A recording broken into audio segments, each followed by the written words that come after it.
Fall ಬಗ್ಗೆ ನಮಗೇನು ನಂಬಿಕೆ ಇಲ್ಲ. ಚನ್ನಪಟ್ಟಣ ಏನಾಗುತ್ತೆ ಸರ್?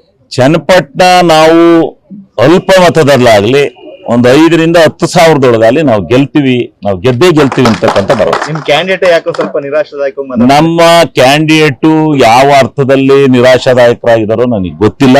ನಾನು ಆ ಚುನಾವಣೆಯಲ್ಲಿ ಭಾಗವಹಿಸಿದ್ದೇನೆ. ನನ್ನ ಅಭಿಪ್ರಾಯದ ಪ್ರಕಾರ ಜನ ಬಹಳ ಉತ್ಸುಕರಾಗಿದ್ರು. ನನ್ನ ಪ್ರಕಾರ ಗೆದ್ದೇ ಗೆಲ್ತೀವಿ ಅಂತಕ್ಕಂಥ ಭರವಸೆ ಇದೆ. ರಿಸಲ್ಟ್ ಬರ್ತಾ ಇದೆ ಅದಕ್ಕೆ ಸರ್ ಎಕ್ಸಿಟ್ ಪೋಲು ಕಳೆದ ಸಾರಿ ಎಲ್ಲ ಫೇಲ್ ಆಗಿದಾವೆ. 400 ಸೀಟು ಅಂದ್ರು, 240 ಬಂದ್ರು, ಇನ್ನೊಂದು 20 ನೆಗೆದಿದ್ರು ಮುಗ್ದ ಹೋಯ್ತು ಮೋದಿ ಕತೆ.